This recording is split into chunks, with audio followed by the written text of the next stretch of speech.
High বন্ধুরা, কেমন আছো তোমরা? চলে এসেছি আজকে তোমাদের সামনে অনুরাগের ছোঁয়া এই সিরিয়ালের গল্পটা নিয়ে তোমাদের সামনে তুলে ধরবো 2nd জুলাই মানে 2রা জুলাইয়ের এপিসোড। চলো শুরু করা যাক। Welcome and welcome back to my channel serial update with ring.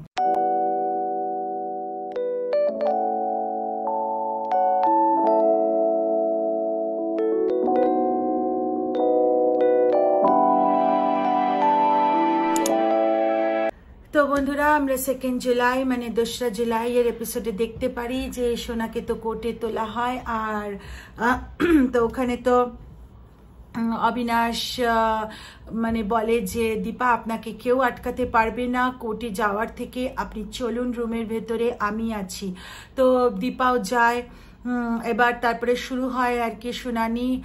তো তখন কুন্তলা কোর্টের কাছে রিকোয়েস্ট করে যে সোনা একটি খুব অল্প বয়স্কী মেয়ে এবং ওর অল্প বয়সে মানে বিধবা হয়ে গেছে, আর স্বামী আর কি এতে মারা গেছে, খুন হয়ে মারা গেছে।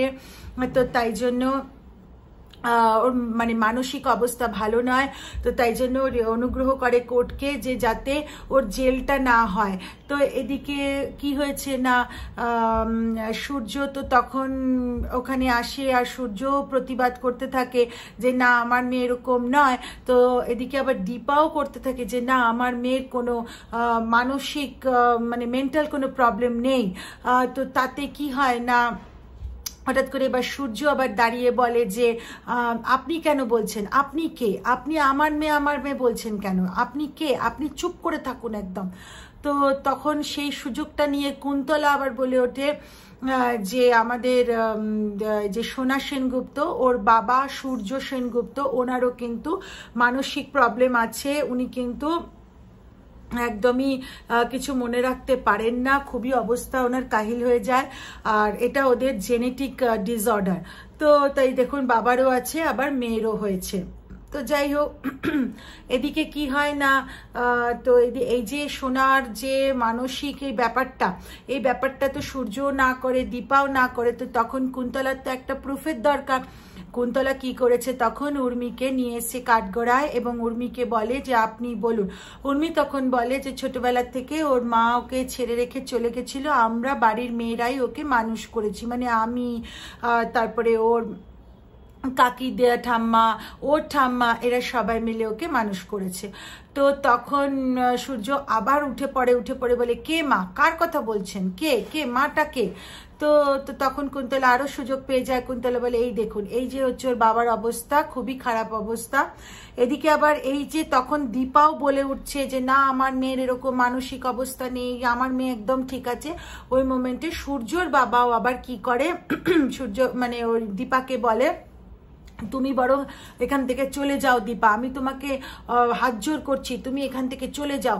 তো যাই হোক, তো এইসব হতে হতে এরপরে কি হয় না, সূর্যর একটা মানে একটা মিথ্যা রিপোর্ট কোর্টকে আর কি কুন্তলা আর কি দেয় যে ওর মানসিক প্রবলেমটার জন্য, যে প্রুফ করার জন্য যে হ্যাঁ সূর্যরও এটা রয়েছে। তো যাই হোক, এবার আবার এই মোমেন্টে আবার যেহেতু ও এরকম কে মা কি মা এসব সূর্য প্রশ্ন করছে, উর্মি আবার এসে ওখানে বলে যে দাদা এই যে ডায়েরিতে আপনি সব লিখে রাখুন, ওই যে আপনাকে বলেছিলাম না ডায়েরিতে সব লিখে রাখতে, এই যে এখানে লিখে রাখুন। তো এখানে আপনি সব লিখে রাখলে আপনার মনে থাকবে, ডায়েরিতেই তো সব ওষুধপত্রগুলো লাগানো রয়েছে। যাই হোক, এবার অপর দিকে আসি হচ্ছে সোনাকে ওপর প্রশ্ন করা হয়।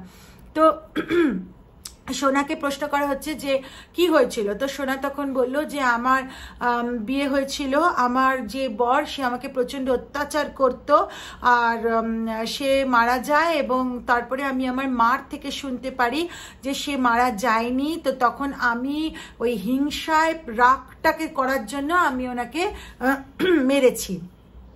তো আমার মাই চিনিয়ে দিয়েছিল সে কে।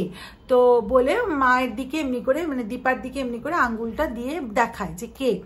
তো যাই হোক, তো তখন এদিকে তো বিপক্ষের উকিলও সমানে বলে যাচ্ছে যে না সোনা এরকম নয়, এতই যদি মানসিক ওই থাকে একেবারে সজ্ঞানে তো একজনকে মেরেছে।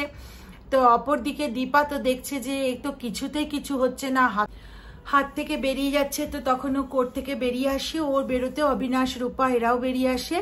আর অবিনাশকে ও বলে যে অবিনাশ কি হবে, আমি তো কিছু করে উঠতে পারছি না। তো তখন অবিনাশ বলে যে এটার একমাত্র উপায় আছে, যদি যে আর কি কেসটা করেছে সে এসে বলে যে মানে কেসটা তুলে নেয়, তাহলেই এটার উপায় আছে। তো যাই হোক, এবার কি হয় না, তখন দীপা ছুটতে থাকে ওই যে আর কি কেসটা করেছে, যে হসপিটালে আছে, তার কাছে ছুটতে থাকে যে যদি তার সঙ্গে আর কি কথা বলা যায়। তো বন্ধুরা, এটাই ছিল হচ্ছে 2nd জুলাই মানে হচ্ছে 2রা জুলাইয়ের অনুরাগের ছোঁয়া এই সিরিয়ালের গল্পটা তোমাদের সামনে তুলে ধরলাম। তো তোমাদেরকে একটা কথা বলে রাখি, হয়তো হতে পারে যে তোমরা শুনতে শুনতে একটুখানি তোমরা মনে করবে যে এটা বলতে বলতে আবার কেটে অন্য জায়গায় গেল কি করে। আমার ফোনের স্টোরেজের প্রবলেম হয়েছিল বলে আমি বলতে বলতে যেই তোমাদের সামনে যে ক্যামেরা অন করে গল্পটা বলছি হঠাৎ করে বন্ধ হয়ে যায়। আমি স্টোরেজটা আবার সমস্ত ডিলিট করে আবার ক্লিয়ার করি, তারপরে আমি ভিডিওটা আবার তুলছি। তো সেই জন্যেই হতে পারে এরকম একটু অসুবিধা, তার জন্য আমি ক্ষমা প্রার্থী। কিন্তু গল্পটা তোমাদের সামনে তুলে ধরলাম। আশা করি তোমাদের গল্পটা শুনে ভালো লাগবে। ভিডিওটা ভালো লেগেছে, যদি ভালো লেগে থাকে লাইক শেয়ার কমেন্ট করে দিও, চ্যানেলটা সাবস্ক্রাইব করতে ভুলো না কিন্তু। চলো তাহলে দেখা হবে একটা পরবর্তী ভিডিওতে, ততদিনের জন্য টাটা, ভালো থেকো বন্ধুরা।